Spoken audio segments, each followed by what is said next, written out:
We're back here in Spooky Empire, and one of my favorite icons in horror, the one and only Ken Foree. You know, back in 1978, I was only 3 years old when my parents took me to a mall to watch the original masterpiece, Dawn of the Dead, George A. Romero's classic. You were a big influence in my life in watching that film and the way you took on the heroic role. What kind of memories do you have in making that film back then?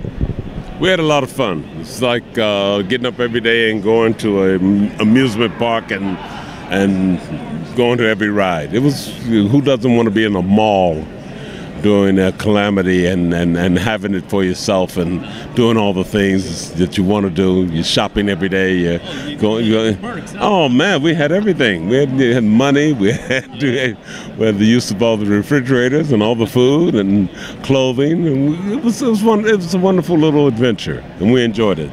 You know, George Romero's film, or all his films, usually had to deal with a heavy social commentary. If George were alive today and still making zombie films, or based on your experience in working with George, what kind of social commentaries do you think are needed right now to voice what's going on in the world today? Oh, are you kidding? He'd be the Michael Myers of the day, you know.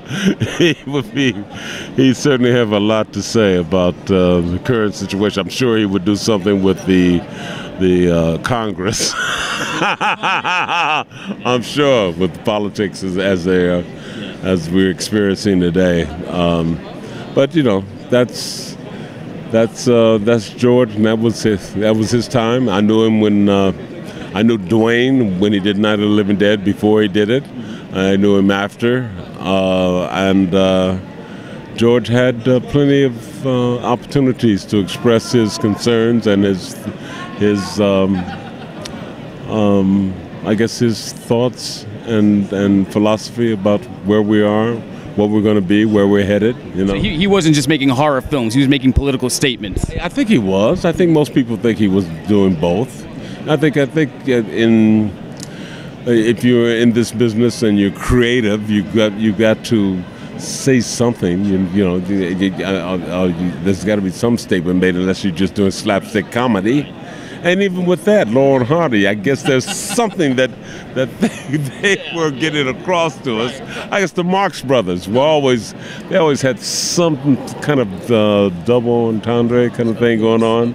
You know, so yeah, we all do, and especially in this business. And I'm sure that George, I know he did in Dawn of the Dead. I know he did in Day of the Dead, Night of the Living Dead, and I'm sure in Land of the Dead, of course, the majors, and I'm sure in the others as well.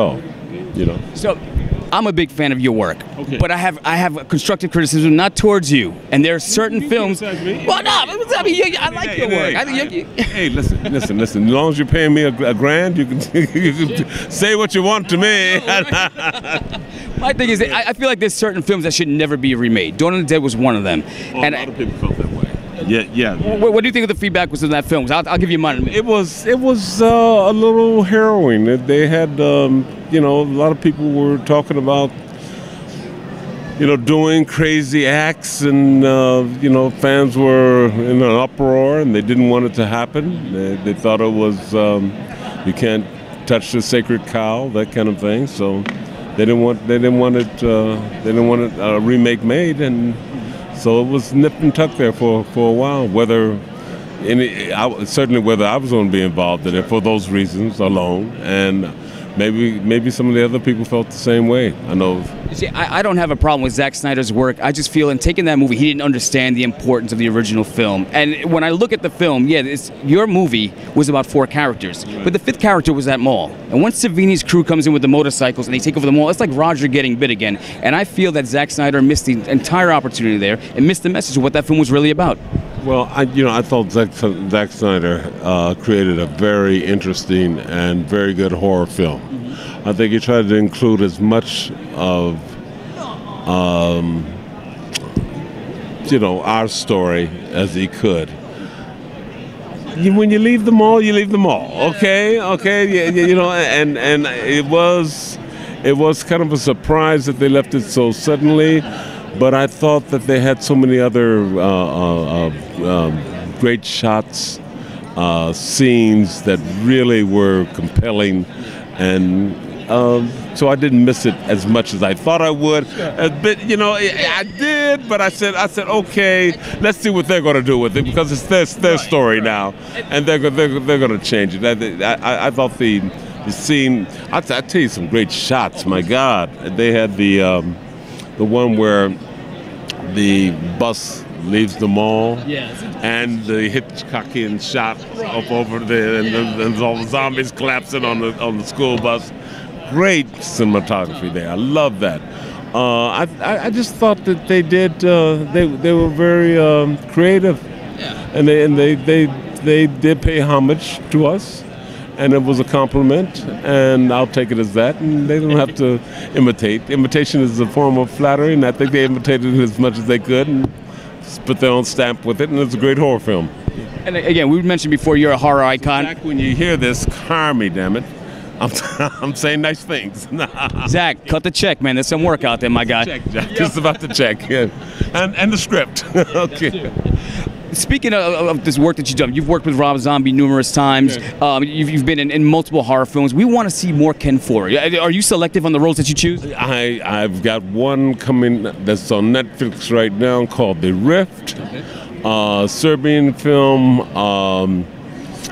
Serbian sci-fi horror. Great acting. Bit complex, but great acting. Great acting. So you want to tune into that. And I have one coming out in January, February called John Henry. So that's with Terry Crews and Ludacris. So you might want to check in and see those. Is that the old legendary John Henry story? It's the urban version, you know. So we changed it a little bit. You know what I mean? So it's a little slick. Well, listen, I don't want to hold up your line here. This is Money Day, but I would love to have you back on iHeart Radio here so we can talk about it, and we'll stay connected. Ladies and gentlemen, it's Ken Foree. Thanks a lot. Talk to you soon.